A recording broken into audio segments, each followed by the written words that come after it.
Welcome to the Therapy Show. I'm Lisa Mustard, your host and guide on this journey of learning and professional growth. Here, we transform the way you earn continuing education contact hours. Whether you're on a walk, on a break in between sessions, commuting, or even preparing dinner, you can engage with cutting-edge insights from leading subject matter experts. Each episode features conversations with seasoned professionals who share effective techniques and tools tailored for busy therapists like you. Our goal is to enrich your practice and fit seamlessly into your active life, ensuring you stay informed and inspired without the hassle of traditional methods. You can say goodbye to sitting in front of a computer screen watching hours and hours of recorded trainings.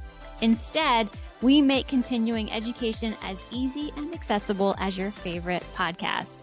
So make sure to visit the website, lisamustard.com, to sign up for our continuing education membership. It's a fantastic way to earn your credits while enjoying the podcast. Join us on the Therapy Show, where your professional development continues wherever you are. Please note that the content provided in this podcast is for informational and educational purposes only and is not intended to replace professional mental health care, diagnose, or treatment. Always seek the advice of your own licensed mental health provider or medical professional regarding your specific situation. While I am a licensed marriage and family therapist and my guests are also professional counselors, the discussions in this podcast are meant to offer general insights and should not be taken as personalized therapeutic advice. Listening to this podcast does not establish a therapist-client relationship with me or any of my guests.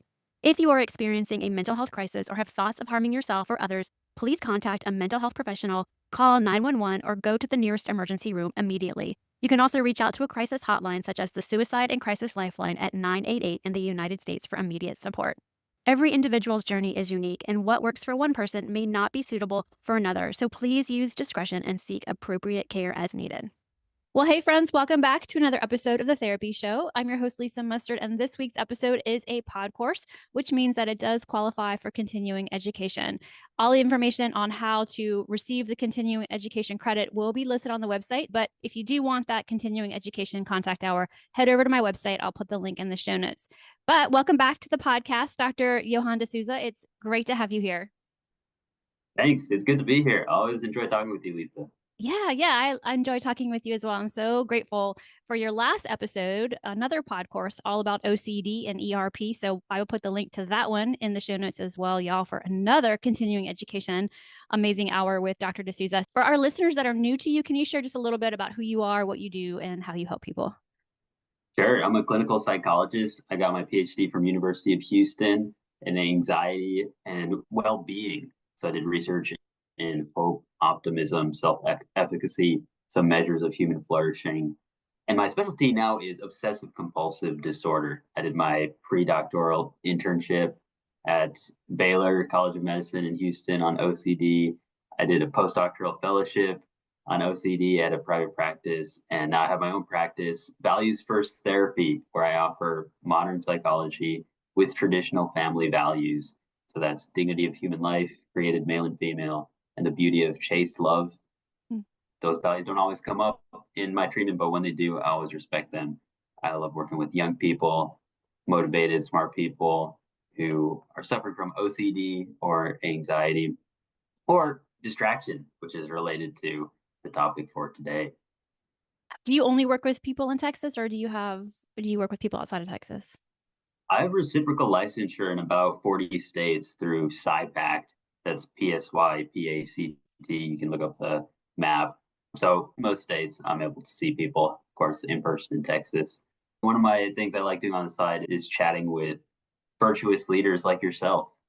I run the Virtuous Leaders podcast to inspire the next generation of virtuous leaders. Okay, well, today we're going to talk about social media. And I've been following this information for a couple of years now. Jonathan Haidt really, opened my eyes to what's going on in this world of social media and with teens and children. And I would love to even see him do research on adults these days, because I feel like it's just overtaking so many aspects of our lives. And I know personally, I have deleted Facebook off of my phone. It has been a game changer, but I haven't deleted Instagram yet. And honestly, it's because I love looking at birds and dogs and all that. But still, things come across my feed that I don't necessarily want to see. And I get frustrated that they have this information about me, and yet I still come back for more. I still come back. So where would you like to take this conversation today? What direction would you like it to head in? Let's start with why we think that this is a problem. And I've been studying this and speaking on this for years, maybe like 7 years or so. And I've been mentoring young people since I was almost a kid myself. So about 15 years I've been mentoring young people. So I've seen from a practical point of view how much things have changed, and then also from the research point of view, how that's been substantiated. When I was first giving this talk, there wasn't nearly as much research as there is now. And I wish I had the book that we now have, which is Jonathan Haidt's The Anxious Generation, which is just common sense, but it helps to have the scientific backing. So what he does a great job of pointing out is there's a massive inflection point around 2009, 2010 in terms of youth well-being. So what we see is huge spike in anxiety, depression, suicidality in young people starting from 2009. So we have to ask ourselves, well, what would lead to such a dramatic change? Because this is not something that's restricted to one country. This is from all over the world, predominantly white, secular, wealthy countries, definitely the US, Australia, New Zealand, the UK. It is such a precise time frame. There's just this one time point around 2009 where things start to change dramatically. And it's only, although it worsened for every age group, the dramatic worsening is clearly for young people. So just this dramatic worsening is only for young people. For example, depending on the study, we're looking at the very least younger than 25, or even younger than that, younger than 18. So whereas the higher end age groups, like over 60, they almost didn't change at all. So what happened around this time frame, around 2009, 2010, is one, when the smartphone became popularized, and then two, when social media came out. In fact, the first social media to be designed exclusively for smartphone. So if we're thinking about, well, what is a factor that was global that affected young people and that was adopted so rapidly? Well, there's just not a lot of options for that. We're looking at smartphones, we're looking at social media, talking about anxiety, depression, suicidality. So, what used to be the happiest age group, which was young people, that used to be worldwide the happiest age group. If you look at well being, life satisfaction, now they're the least happy age group. And how sad is that? That these young people who have the least responsibility, who are in affluent societies, who we would think are at the top of the pile in terms of human history, they're more depressed and anxious and lonely than they've ever been, to the extent that they're literally trying to kill themselves. And we can see a spike in hospital visits, ER visits, inpatient stays for suicidality, for depression. So that's where we're at right now. That's the problem. And that's why we think that it is caused by social media and smartphones. And the more studies that come out, the stronger the clearer that picture becomes.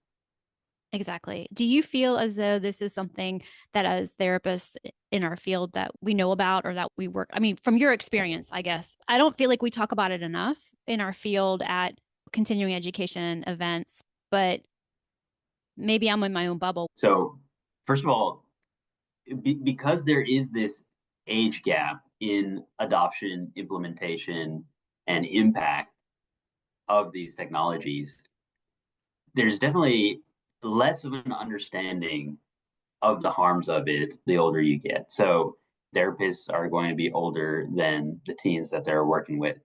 They're not going to understand the impact because they didn't have it at the age of these kids. Young people don't use Facebook anymore. They make fun of Facebook as being like something for old people. So the social media that young people are using now, like Snapchat and TikTok, and I mean, these are just so much more toxic. I mean, they're explicitly designed for evil intentions, like Snapchat Mm. was designed to send nude pictures. Why Mm. else would you want your photographs to just disappear? I mean, if you're trying to get something, if you're trying to hide something, you're probably doing something wrong. So that's one thing, is just the gap in knowledge. Therapists just don't appreciate how damaging this is, and they're not looking at the research. And even if they are, I mean, there's so much propaganda research out there because these are literally the wealthiest companies in the world, these technology companies. So they have a very strong incentive to disguise the research or to show false benefits.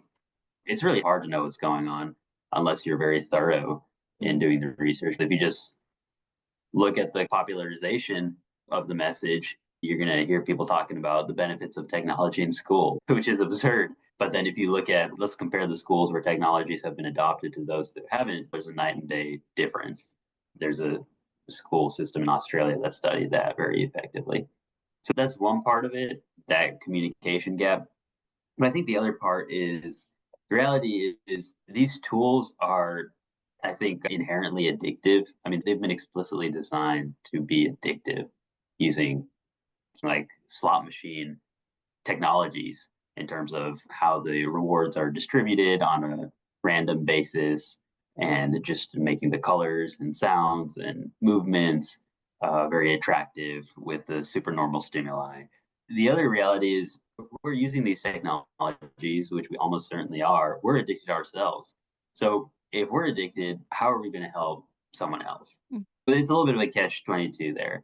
And that's one of the problems that we'll get to in the end when we're talking about the solutions is we need to ourselves be free from the addictive craving that these tools bring about if we're going to be helping other people with it.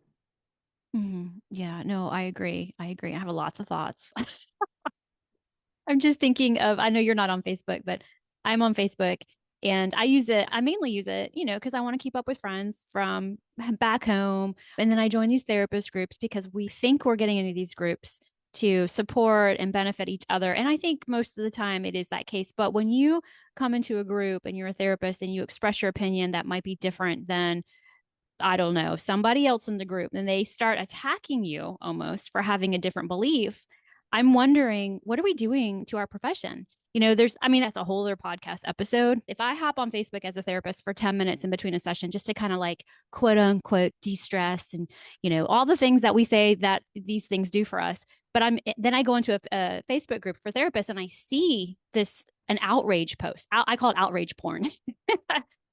Somebody is and then I read that and then I've got to like go into a session next. Like that's affecting me. That's affecting my psyche. That's affecting where my thoughts are going, affecting my feeling. And then I have this new client coming in and I could be, still thinking about all of the stuff I just saw. So anyway, that's just a thought I had. And maybe as we get going in this conversation, some of that will kind of become, more relative.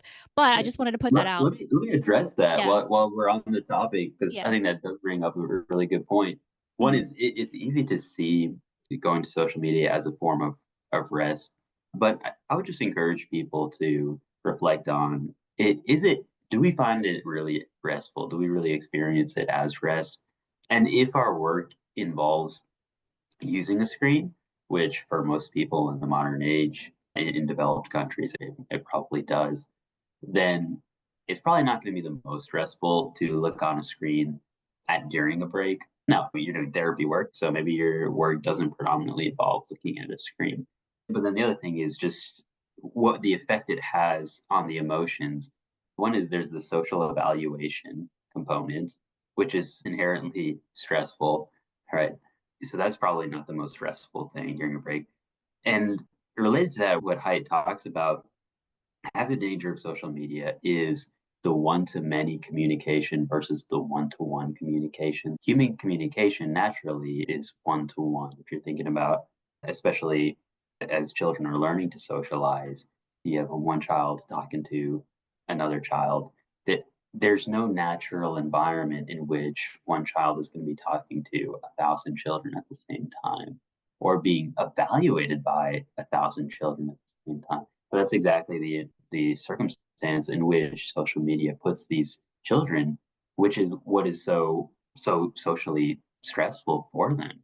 That the most offhanded, thoughtless comment they make is now in a permanent forum to be evaluated by thousands of children who then can say things that they would never normally say in real life in a face-to-face one-on-one interaction. So that's what's so damaging for the children there. Another way of looking at this is because you mentioned like, okay, well, if I read something provoking on social media, then I'm carrying that with me to my next interaction. So what I would highlight there is the activity of the default mode network of the brain. So this is part of our attention, not the task attention in the present moment, but the background attention, the predictive attention that's working to prepare ourselves for the next step of the task. And whenever we encounter some unfinished business, this attention is going to be drawing our mind to it, which we can then experience as a distraction. So that's where distractions come from. If I see something that provokes me on social media, now that has triggered my default mode attention. And when I'm trying to get into the next task, this background attention is still working on it. So it's counterproductive to my focus there. Mm. So I don't personally use social media, but for my business, I have started some social media accounts. And my rationale for this is two things.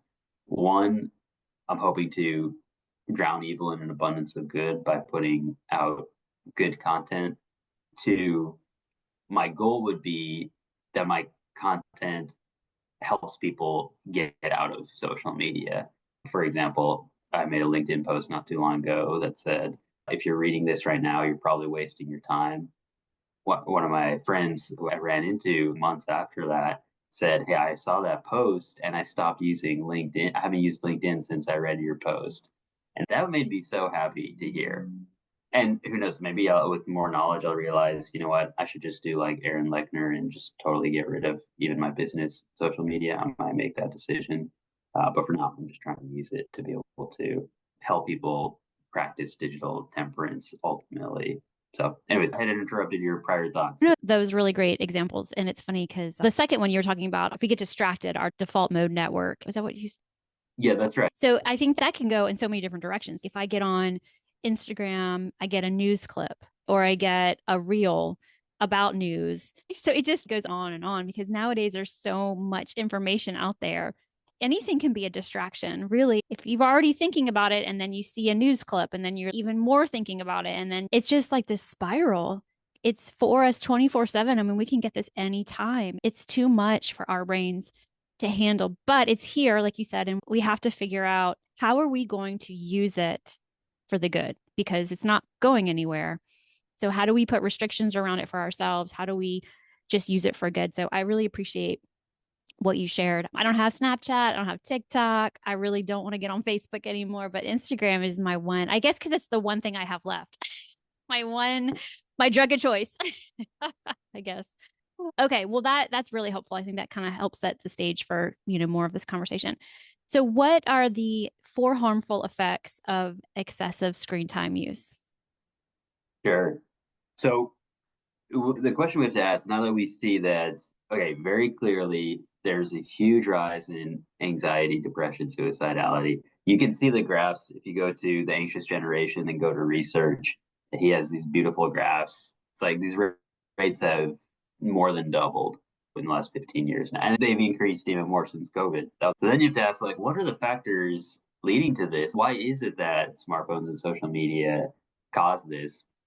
Which we can refer to those as toxic screen use. So not all screen use is toxic. We're using a screen right now to talk to each other. But toxic screen use I would characterize as smartphones, social media, and video games. I get that distinction from Melanie Hempy, founder of Screen Strong. I'll also have an interview with her. She's really helped me think through these ideas. So I think that the factors that High points to that connect the toxic screen use and the anxiety, depression, suicidality are fourfold. So the first one is sleep deprivation. Sleep is the single most important thing we can do for our mental and physical well being. This has been documented. There was a fellow in, I think it was Ireland, who went more than 1 year without eating. He lost hundreds of pounds, but he went more than a year without eating. We can go days without drinking water. We can go a lifetime without exercising. You're not going to be very healthy, but it's not going to kill you if you don't exercise. But we can't go very long without sleep. Lack of sleep will kill you. In fact, it's so dangerous that the Guinness Book of World Records has removed it as a record because it's so dangerous it will kill you. And they have a record for the longest time pogo jumping in a pond full of piranhas. So like not sleeping is more dangerous than being surrounded by deadly piranhas. Mm-hmm. Now we know young people need more sleep than adults. They're still growing. They often need like 9 and 10 hours of sleep. So it's at the time when they need the most sleep that they're becoming sleep deprived. If a young person has access to a smartphone, that person is not sleeping. This is what I get in my mentoring sessions with young people, and it's also well documented. There's even one study that showed that the quality of sleep is inversely proportional to the proximity of the phone to the head. So even if the person is not actively looking at the screen, just having the phone within a couple feet of one's head while sleeping decreases sleep quality. Most people have the phone within a few feet of their head. They're using it as their alarm. It's the last thing that they look to at night, and it's the first thing that they look to in the morning. And they're doom scrolling sometimes for hours while lying in bed. Young people are just not sleeping. You compound that with the blue light effects that we're supposed to be protecting our eyes from blue light 2 hours before sleeping because that confuses the body's natural the circadian rhythm. Exactly, exactly, which is related to the amount of light because light triggers the melatonin level in our body, which is a hormone that lets us either stay awake or fall asleep. So of course that's being thrown off. In addition to that, it's the stimuli of looking at these screens and videos and experiencing these social evaluations. And then the physical fact of if you're looking at a screen, you're awake, you're not asleep. That's the first factor is the sleep deprivation. Wise parents I know have rules like no screens in the bedroom. I think that's just a basic common sense rule, no screen in bedrooms. The second factor to consider here is addictions. For girls, this is primarily social media. Girls are more social, but they also experience the social evaluation as being more painful or more stressful. This is pretty clear in the literature. And for boys, it's pornography addiction, which is devastating and ubiquitous. And parents are incredibly naive as to the dangers of this and how widespread it is. We have our average first exposure around 10 years old, 11 years old. That was reported by Common Sense Media. And people, I mean, it's an addiction. Once it starts, it's very, very hard to break. I've worked with people professionally, helping them break out of this, and it's devastating. It can destroy their happy marriages. It can destroy people's professional paths because it's the thing that's most important for them, and they're sacrificing their careers, their school opportunities for this addiction. They recognize that it's against their values. They're trying to stop it, but they just can't because it's an addiction. This has happened to so many people, probably most people who have a smartphone, I would guess. Certainly most guys, I would guess, are addicted to pornography. We just see how these companies lead people along through initial curiosity. It's not even necessarily the case. In fact, most times it isn't that a child is actively searching for it. When your average age of exposure is 10, it's unlikely that all those people are actively searching for it. But you've seen when scrolling Instagram, you're looking for pictures of birds or dogs, but they'll show things that are inappropriate. And if a boy, I mean, one thing is being a mature woman, but if a teenage boy is looking at that, he's going to get curious. He's going to linger on that longer. He's going to click on it, and that starts influencing the feed. So it is amazing how quickly people are exposed to inappropriate content, and then it's a matter of time before they go down that rabbit hole. So that's the second factor is addiction. The third factor is the social isolation. This is kind of ironic given that we call it social media. More appropriate perhaps to call it anti-social media because it does not teach people how to socialize. It's used as a way of avoiding socialization. I see that when I meet some of these young people who have no self-confidence. They don't know how to talk to a real human being face to face. They don't know how to talk to an adult. First thing they do is just take out their phone. It's almost like we live in a dystopia. In fact, I'm personally convinced that we do live in a dystopia. Uh, So people are using these as what we call in psychology safety behaviors, a way of avoiding anxiety, a way of comforting myself is I just hide behind the screen. And you see this when kids are in the locker room or in the hallways. One of my mentees, he took a picture of his track team. They were all just sitting down in the locker room. Every single one of them was on their phones. I have a friend who's a college professor, and he told me it used to be the case that when students would arrive early to class, they'd be talking and I'd have some trouble getting their attention to start class. I don't have that problem anymore. Now they're just zombies. They all just sit down. They do not talk to one another. They're just on their screens. And in fact, this has been called the zombification of the hallways, that kids are just walking with their heads down, looking at their screens, not talking to one another. It's almost like if you wanted a tool to control the population that the population would willingly adhere to by their own free will, then the best thing that you could come up with is the smartphone. I mean, maybe that's even part of the plan. So that's been clearly documented, the lack of socializing, how these are antisocial. So far, we got sleep deprivation, addiction, it's being antisocial. We've already talked about the factors of anxiety and depression. Maybe the most obvious one is distraction. Kids are getting on average 200 notifications a day. So think about how frequently that is. It's impossible to concentrate if I'm being interrupted 200 times a day. And then it's constantly switching tasks. So they don't have the ability anymore to just focus on one task for an extended period of time. So even just reducing the number of notifications you get, reducing the number of apps that notify you. I mean, we see that there's a massive spike in ADHD. Well, ADHD is two things. It's inattention and restlessness. Okay, inattention. We train for attention by focusing on one thing at one time. That's what mindfulness is. The opposite of that is constant interruptions and stimuli. Well, that's exactly what toxic screen use does. And in terms of hyperactivity, imagine if anytime that you're bored, you just switch to another task. It results in a constant switching because the person will become just more and more bored. And that's exactly what toxic screens allow us to do. They just allow us to switch from one task to another, but without the conscious awareness that we're doing that because it's just so automatic. Like with the doom scrolling, there's no order to it. There's no start, there's no stop, there's no logical sequence. It's just a indefinite continuation of distraction.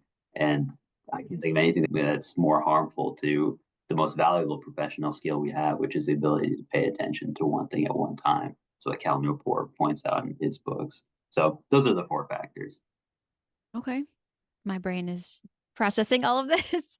I'm always trying to figure out, well, where am I on these effects of excessive screen time? And then I think about my kids and where are they and how are we mitigating any of these issues for them, even starting or happening. When it really hit me was, I think in like 2019, 2018, I was attending a conference, a pretty big regional conference.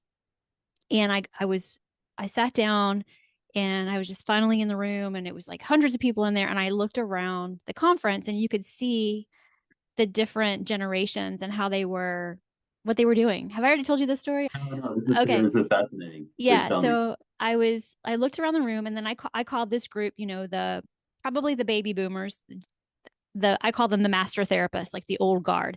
And they're sitting there with their manila, pads, and they got the 5 different pens in their pockets and their highlighters, and they're talking with each other, catching up. And then you have me, Gen X, some millennials. We're in our little groups of friends or cohorts or whatever.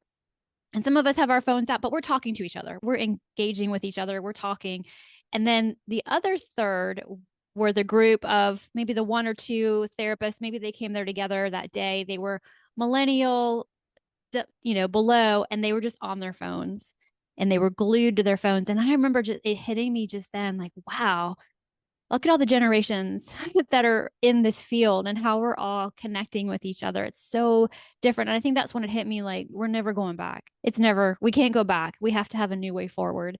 And if this is how we're going to communicate, wouldn't it be cool if I could get into their earbuds at least? If I can't have their attention on a stage, what if I could just get into their earbuds? So that's where the whole thing for the pod courses came from, was Well, we could take this information, at least put it in people's earbuds. Maybe they would pay attention to it. They can multitask, they can do other things.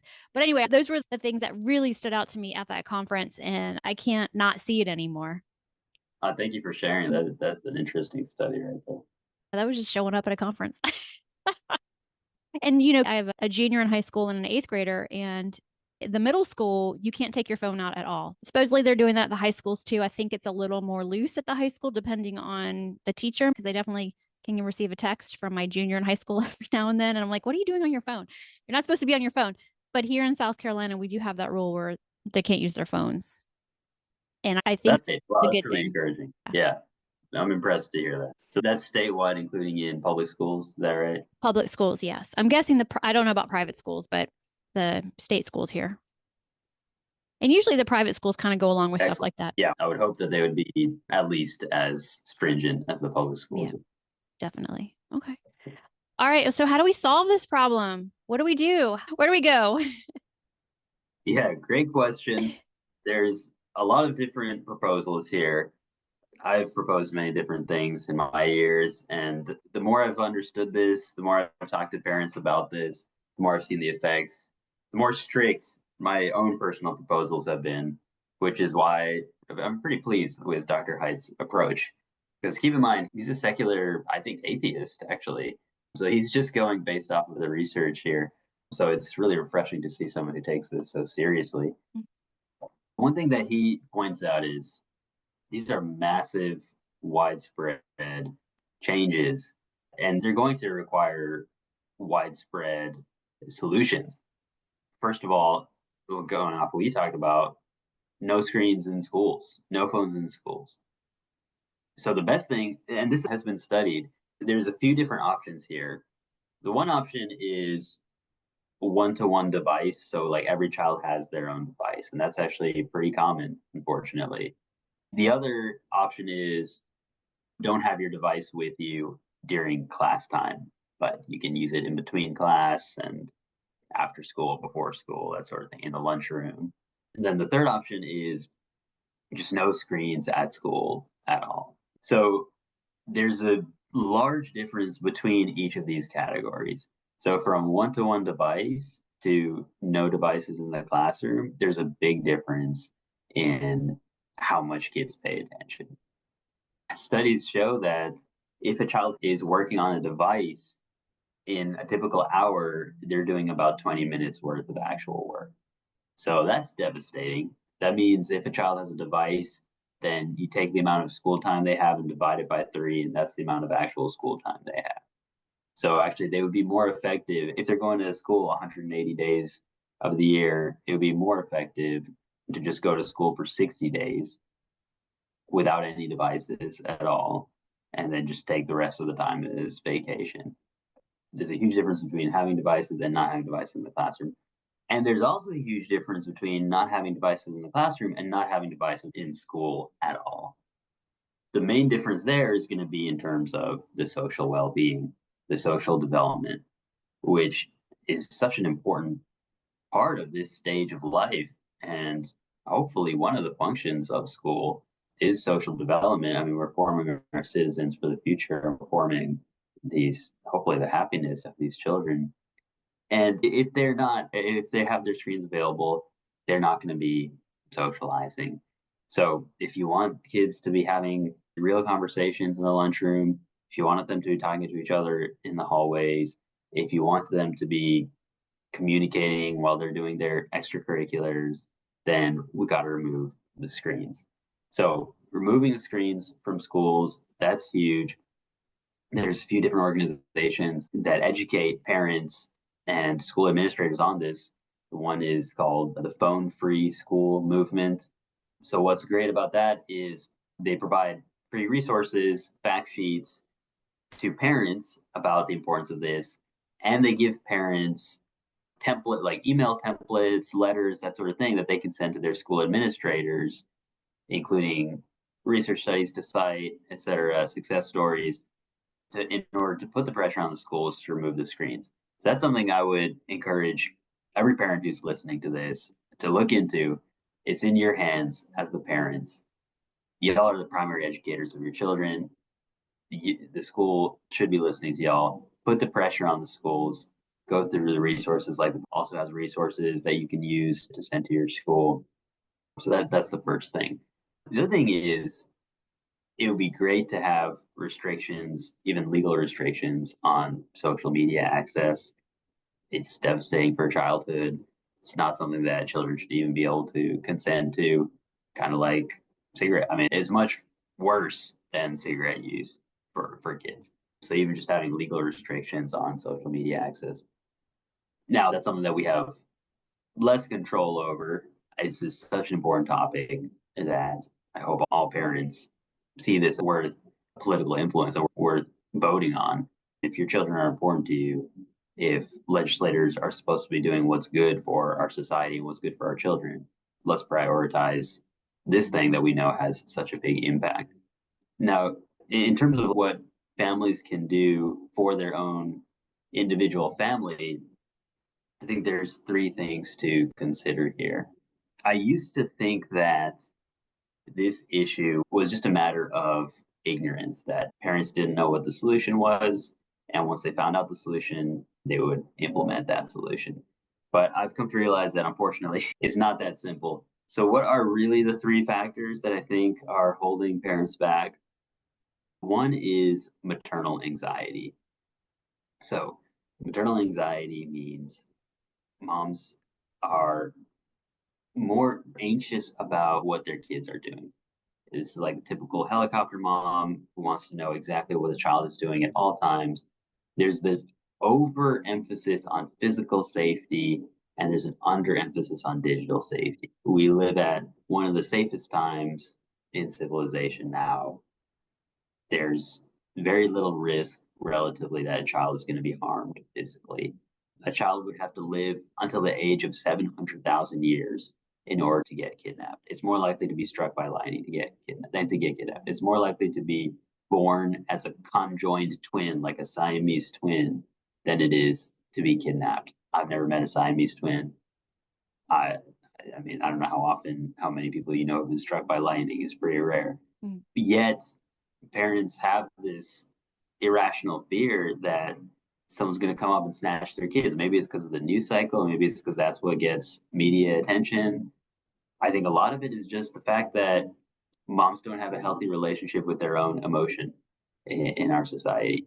So if someone does not have appropriate emotional regulation skills, then they're going to be overreacting to these irrational fears.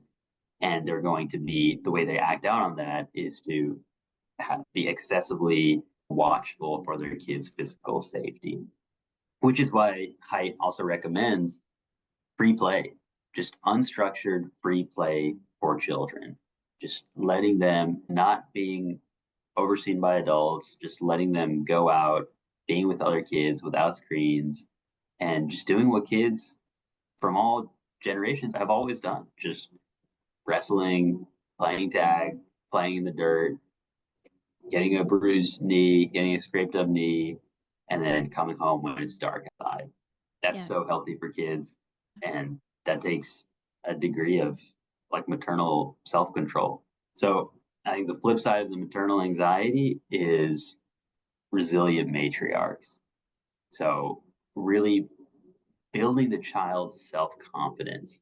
We build a child's self-confidence by conveying the idea that, hey, I trust you to be able to do things on your own, to take care of yourself, to go out with other kids.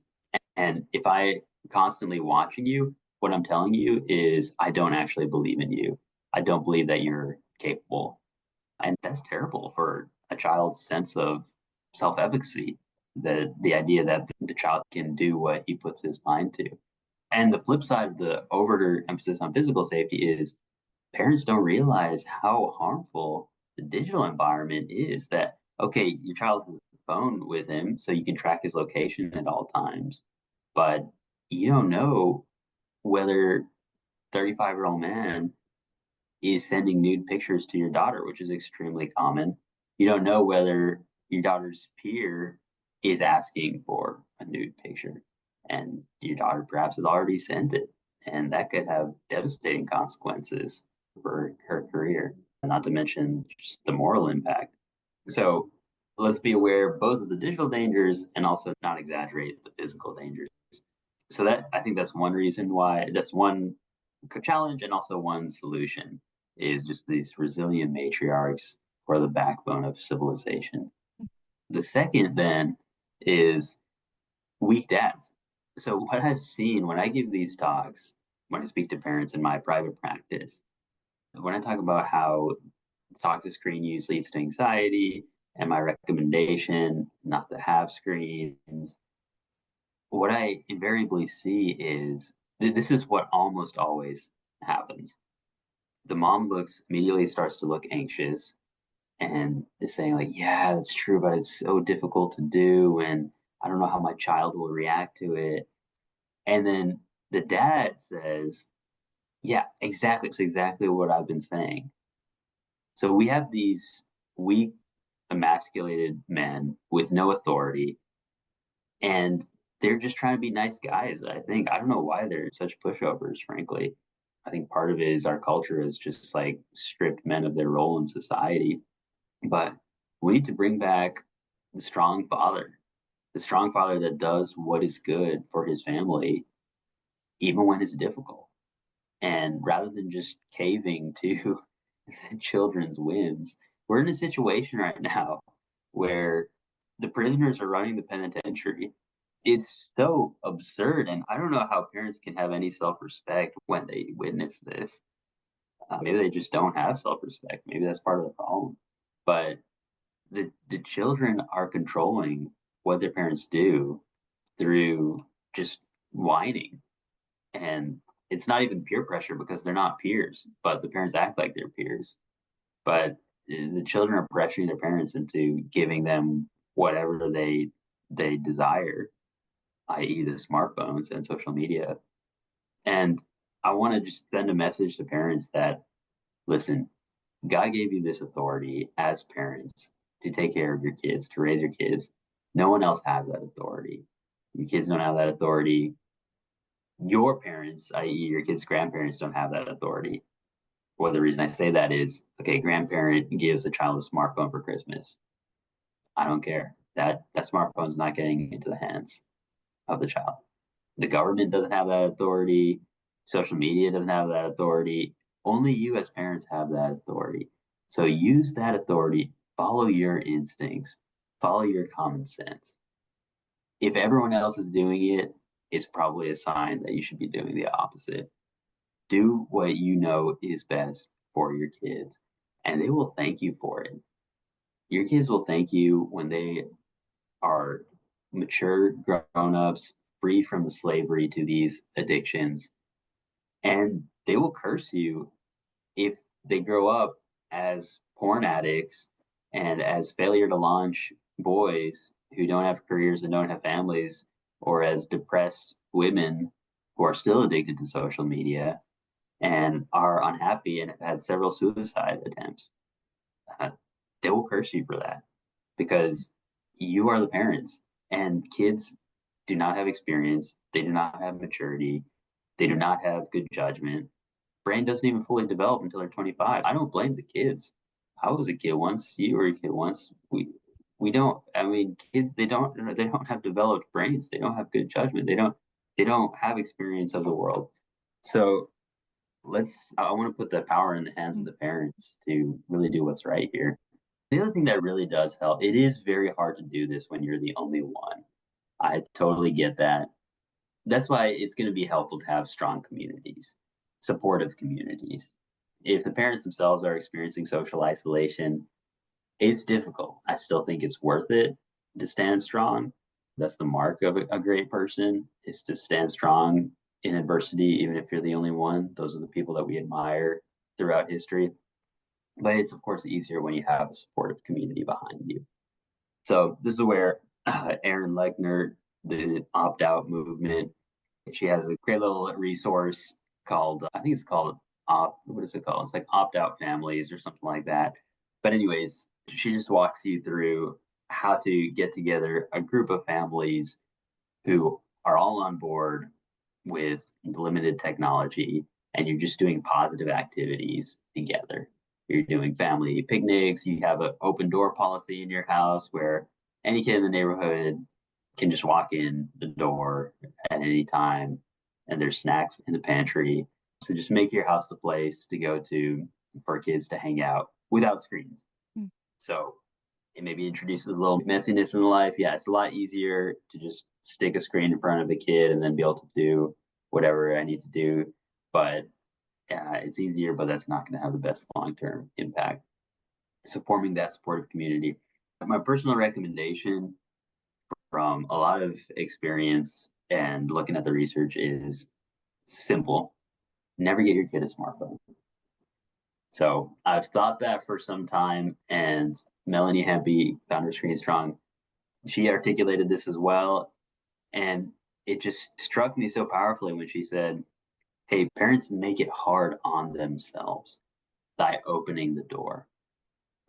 When you open the door, this constant berating, this constant negotiating and arguing of when am I going to get it? Why don't I have it? Everyone else has it. When can I get this app? When can I get this social media? Let's keep it simple. No smartphones. I'm never going to get you a smartphone. It's really that simple. I'm never going to get you a smartphone. There's no reason for a child to have a smartphone. There's no good reason for it. And there's so many reasons not to have it. And there's no study that has shown that it's harmful not to have social media, that it's harmful not to have smartphones, whereas many studies have shown the harms of having these things. So give your child the gift of a childhood, not giving them a smartphone. And again, like when I use the word child, I'm talking about someone under 18. The brain doesn't even fully develop until you're 25. So people do not have the ability to use these technologies with moderation when they're 18. Most adults don't have the ability. It takes a heroic, extraordinary amount of self-control to use these technologies, which is why I have a smartphone, but I don't carry it on me because I know I'm not capable of having it on me and not being addicted.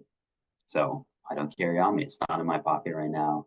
I keep it elsewhere, and I check it a few times a day, just like I check my email maybe twice. I think we have to outsmart these addictions, because if we use them as they were intended, we're going to be addicted because they're intended to make us addicted. I just want to empower parents with the message: do what you know is right for your kids. It's worth it. And don't give your kids a smartphone. I've seen the ones who do, and it's amazing how effective the results are and how different these kids are from the vast majority of kids who are just like inert, passive zombies who don't look you in the eyes and feel hollowed out and vacant like a robot without an operating system. Mm. Whereas these kids who don't have smartphones, don't have social media, they have true self-confidence. They stand out head and shoulders above their peers. They give you a firm handshake. They look you in the eyes. They can have a conversation with adults. They're leader among their peers. They excel in extracurricular activities and in academics.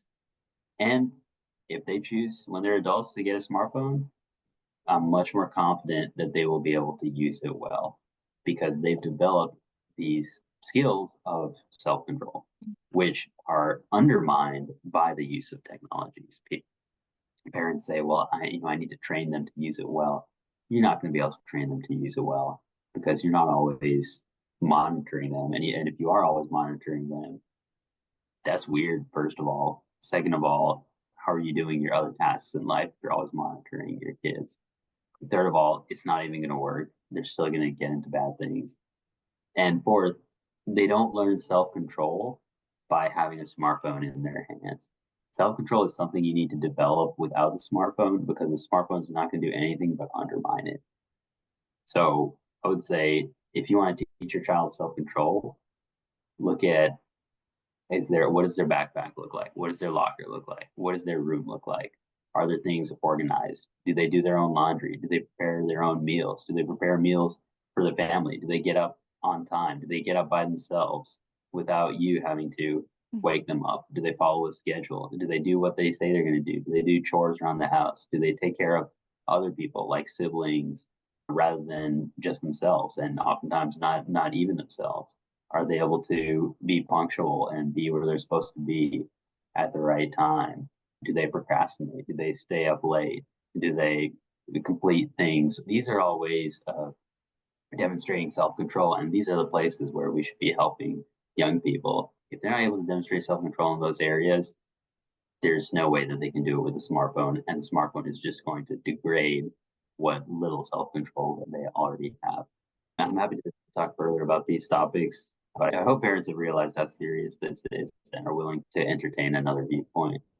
Yes, absolutely. I mean, as a parent, I'm all ears listening and reflecting. I know I've said a few times on my own behaviors and attitudes toward it, but as a therapist, also hearing it as well. But as the therapist, when a child comes in and you're assessing for, I mean, I'm hoping therapists are assessing for how much social media and screen time kids have if they're seeking therapy services. And let's say that as the therapist, you realize that so much of what's going on in this child's life is being swayed by social media. And if we could just get the social media out of their lives and get these other things going, these extracurriculars, and we know that that's going to be better for the child. What do we do though when we know that the parents they're just not hearing us, they're not maybe engaged in the therapy, they're not engaged in doing that for the child and putting those boundaries? What do we do as therapists? Because we see where this is going. Well, Yeah. I think the reality is as therapists that, one of my favorite pieces of therapy advice is never work harder than your client. So, I mean, if they're not willing to change, we can inform people, we can provide the research, we can provide our experience. Once you've started studying this and talking to people about it, you hear these horror stories, and some of them can be very powerful, like 13-year-old girls who've had two suicide attempts because of bullying on social media, or a number of young people who have actually killed themselves because of this, Yeah. or predators and that sort of thing. So we can inform people, but if they're not willing to change, then I think there's not much we can do. And it's kind of like what they say in Alcoholics Anonymous, that you have to hit rock bottom sometimes. I think it can be difficult for parents to admit this because their children are the most precious thing to them, as it should be. To recognize that I've harmed my child in a long term way by giving them unrestricted access to these things. I think that's a difficult pill to swallow. So it takes some introspection and self honesty to admit that. Yeah, for sure. I'm just wondering as therapists, like, what can we do? I mean, I agree with you. What you could try. So, one way, because I know it sounds like a lot to say, okay, just never give your kid a screen. But one thing you try is doing a screen detox. People are into fasting these days. People are into like these dopamine purges. Well, we can try it together as a family. Even let's do a 30-day screen detox. Screen Strong has a great program that walks you through it because it's not just about eliminating the toxic screen use. It's about building up the positive habits. So people have wonderful experiences with this. And it's a great opportunity to spend more time with your child, spend more time together as a family, to get into other hobbies, cooking, gardening, art, that sort of thing, especially if you can get some of your friends' kids on board as well. I read an article recently about a group of parents doing this in England. People see at the end of it just one, how it's difficult at first, but then it gets easier over time. And two, that this is so much more rewarding and fulfilling, especially if their friends are doing it, then that almost negates the reason to have a smartphone to begin with. Right. Well, once again, thank you so much for coming on the show and sharing all your wisdom, all your knowledge, and all the research. I really appreciate it. The reference list will be within the pod course. So if you are interested in getting the continuing education contact hour, just head over to the link in the show notes where you can purchase it. And all my pod courses are now $5, you guys. So it's awesome. Everybody's loving the price. So I'm excited to continue rolling with these pod courses. And if you would like to connect with Dr. D'Souza, I'll put all of his contact information in the show notes. Don't try to reach him on social media. It's better via email, I'm guessing, than to send him a DM or a message. Is there anything else that you want to share before we end? Well, I thank you for having me on. I thank you for what you do. You have a great value for the price on these pod courses. Well, thank you. Thank you for highlighting also the message of conservative therapists to discourse with the audience. Feel free to follow my podcast, Virtuous Leaders. My personal number is on my website and my email. My website is Values First Therapy. So if people want to follow up with any of these ideas or have ideas to share, I'm always happy to network. Awesome. Well, thank you so much for being here. I really appreciate it. Thanks, Lisa.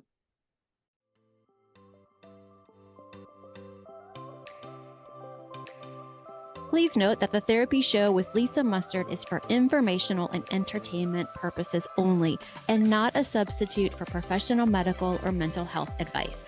Always consult with your therapist, doctor, or physician before implementing any suggestions from the show. The Therapy Show with Lisa Mustard is edited and engineered by Chelsea Weaver. Be sure to visit lisamustard.com to access the show notes and discover all the pod courses and other continuing education offerings. And I'd be grateful if you subscribe to the show. Thank you.